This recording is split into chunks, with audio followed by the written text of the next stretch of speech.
Hey guys, and welcome back to another video. So uh, I kind of dropped the ball with this one. When I first read the Samurai 8, The Tale of Hachimaru, kind of pre-chapter, I said, hey, you know what? You know what'd be really cool is if I right from the ground, right from the start, I started reviewing this and it'll be good and it'll be super cool. And things really fell apart for me over the last month. I've been way more busy than I had probably been over the last half a year. After my foot healed, things kind of got more busy for me. So I was full on thinking, hey, I'm gonna start the ground running on this, and let's just get to it. It's gonna be cool. It's gonna be a new series, a new thing. And then I realized that the first chapter was like 70 pages long, and I was like, okay, you know what? That's fine. That's doable. I could do that in a week. Come on. And then I just never got around to reading it. Like, period. I looked at maybe the first page, and then I said, oh, well, I'll get back to this. And then the next chapter came out, and I was thinking, okay. So I have an entire week before the next one comes out. I'll get to both. And then I realized that the second chapter had like 30 pages or something. And then I was just thinking, okay, so that's almost 100 pages, unless I'm wrong. And okay, I'll get to it eventually. It's not that many pages. I mean, come on now. I mean, half of the pages are filled by art. So, like, come on, I can do that. Whatever.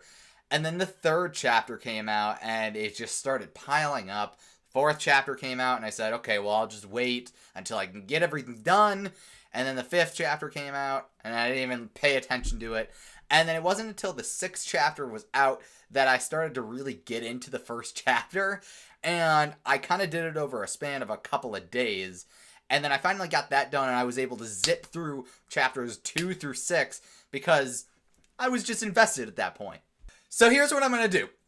Because I have missed basically a month, a little over a month of chapters, I'm not going to review the first 6 chapters. There's too much going on, and I honestly just don't have the mental capacity to break it all down. So I think I'm just going to kind of like, I don't even have a list of things that I want to talk about. I just want to kind of go over my very bare-boned thoughts, and then we'll see where things go. The 7th chapter is out within the next week, a few days, honestly, of this upload, and I'll review that at the very least. So, here's what I think about the Tale of Hachimaru, Samurai 8, rather. I really like it.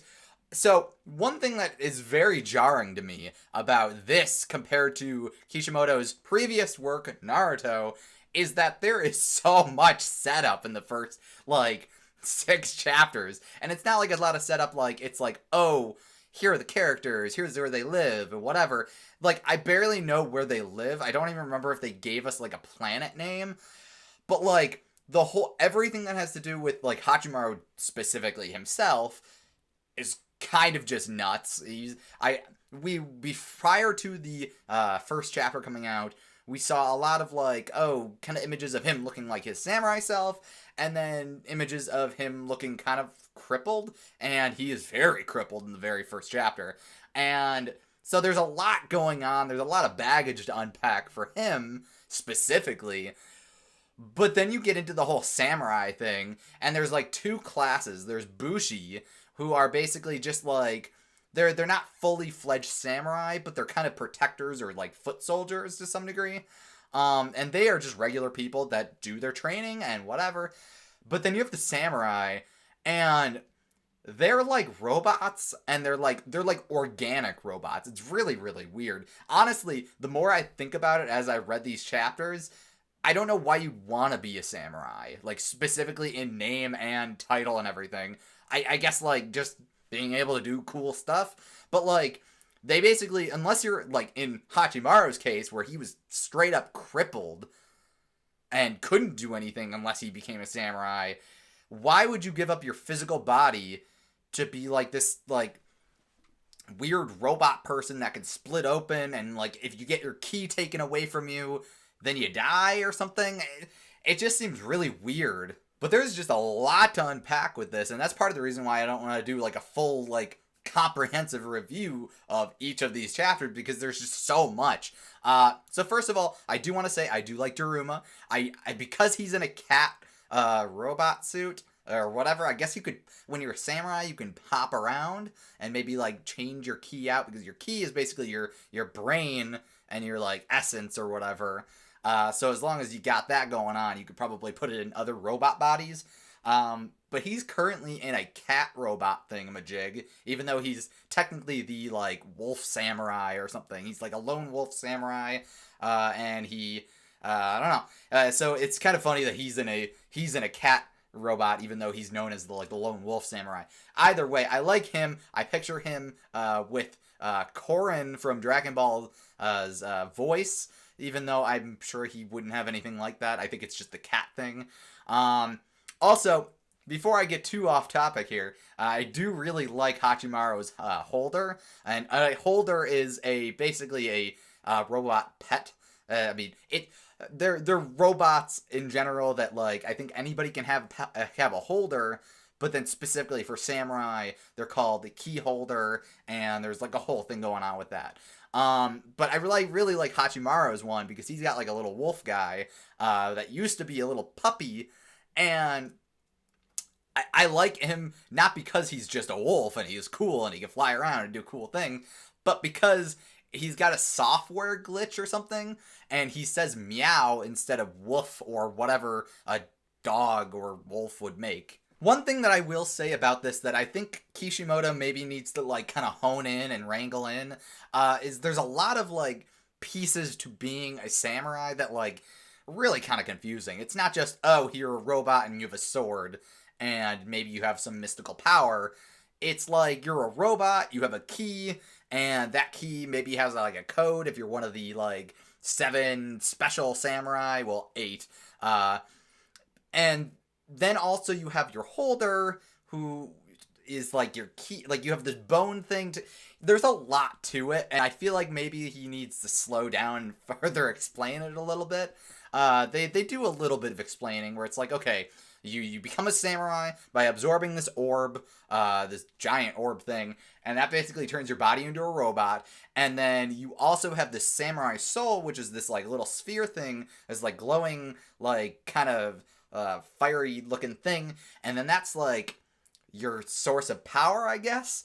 And then you also have to have this I think they called it a handle bone, which is the hilt of the sword, and when you combine the orb thing, the samurai soul, with the handle bone, it becomes a sword. And there's a lot. There's just a lot to it, and it's like it's very jarring, like I said, because it's like when you get into Naruto, it's like, okay, you got the main character, Naruto, he's a goofball, everybody's got magical powers, and you know where they live, and that's basically kind of, it's a very simple gist to start with. So there's nothing crazy to latch onto other than, hey, everybody's got magical powers. That's basically it. With this, it's like, okay, well, they're in space. Hachimaru's a cripple at first, but then he becomes a samurai, which makes him not a cripple. And then he's also got this magical soul orb inside of him, but then he's also a robot that has a ki inside of him. And then you got the holders that if you give the bone thing to them, there's a lot to it, and I hope that they explain it a little bit more. Also, when you become a samurai, you basically become linked to a princess or a princess in training at the very least, and that's something that we learned in the 6th chapter. It just seems like there's a lot going on, and they need to slow down and explain it. So that's my take on that. Overall, the world, though, I will say I really like it. I like the idea of, like, a samurai kind of opera thing. Not an opera, but, like, a samurai story in space. And I think it's a huge departure from Naruto. So I gotta give Kishimoto a serious thumbs up on that for going way off and different from what he was doing before. Hiro Mashima, I want to get back to his thing. I'm not gonna talk about it too much, but he's got a space thing going on too, which is Eden Zero. But a lot of the characters look exactly like the Fairy Tail or even Rave Master characters, and so, to some degree that's an art style. It's just what he does. But like a lot of the characters are almost exactly the same, and it's like, okay, well, they have the same character dynamic.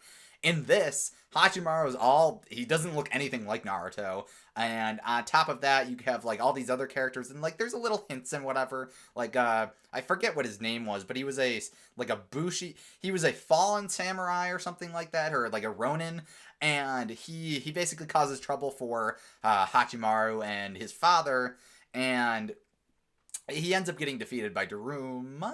No, he ends up getting defeated by Hachimaru. I'm kind of getting off track here, but he kind of looks like he wears like armor from like the Uchiha kind of look. So there are little things here and there. Oh, also super cool thing. I'm bouncing around here. Super cool thing is your key holder when you're a samurai can become not only just like a vehicle for you to ride on or whatever, because Hachimaru's what's his dog's name? It's Hayataro. He could turn into like a kind of a plane flying thingamajig.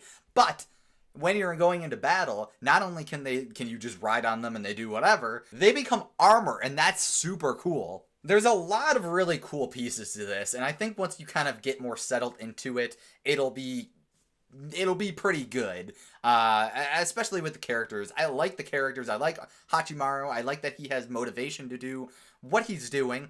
He spent his entire life being a cripple and not being able to leave his house. Literally, he was chained, well, not chained, but like he was tethered to this giant machine that was keeping him alive. He had tons of allergies and like food problems and digestive problems, and now he's got this golden opportunity to not only leave his house, period, but to be able to explore the cosmos, and I think that'll be really cool. On top of that, he's got a really cool master called Daruma, and he's like this, like, kind of like, he's a really weird guy that keeps trying to talk about underwear, but he's using it as, like, kind of a metaphor for life, I guess, and he's a really weird character, but I really like him as a master, because I think he'll kind of, in a sense, not the perviness, but he'll kind of fulfill the like Jiraiya to Naruto kind of master pupil role kind of thing. So Daruma and Hachimaru are a good pair together. Meanwhile, with Hachimaru's dad, there's clearly some stuff going on there, and I bet Hachimaru's dad is like a samurai, or maybe he's a bushi, but like a retired one, and he's got a secret. So he's definitely got some reason as to why he was so afraid of Hachimaru going out even after he was no longer tethered to the giant machine. The final character that we really kind of got introduced that I think is going to be important going forward is An, and she is a princess in training, and she is the person who lost the orb. I forget what they call it. It's like a stone or something like that. But I'm still learning all the terminologies of this series. But she lost her like special stone or whatever, and that's what got absorbed into Hachimaru. So now they're linked, and there's this whole thing about like, oh, in order to protect everything, you got the samurai, you have their like sword or something like that, and you have the princess. So it's like you got those three things going on, and you need all three in order to eventually save the day or whatever, prophecy stuff. So eventually, An will connect with Hachimaru, and I wonder if he goes with the idea of like, oh, they are destined to be together because love and whatever, and eventually they'll care about each other or some whatever, or whether it'll be the kind of thing where it's just like they find out or whatever, and neither of them are interested in each other, and there's a whole thing with that, and Hachimaru maybe falls for another girl or something like that. So I'm wondering what their character dynamic will be when they finally meet up. But she lost her orb, and now she doesn't even know who she's betrothed to or whatever. So that's kind of a funny plot point. Well, honestly, I think that's all I've got to say. I know I've jumped around a lot in this video. That kind of goes with having so much content to cover while at the same time not having a list or going through it little bit by little bit. So I apologize if this was a super rambly video.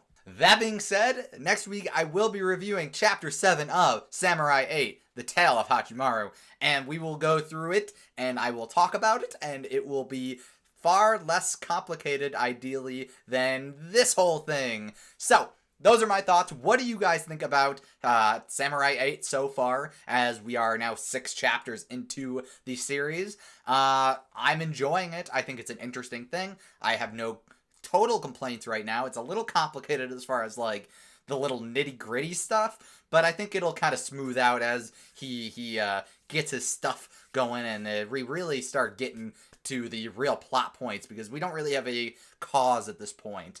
So we'll see where things go. I want to know what you guys thought, though. Let me know down below in the comments section. And if you enjoyed this video, make sure to leave a like. It really helps out. And if you want to see more from me, make sure to subscribe and ring the bell so that you get all the notifications when I upload. I will see you guys in another video. So long!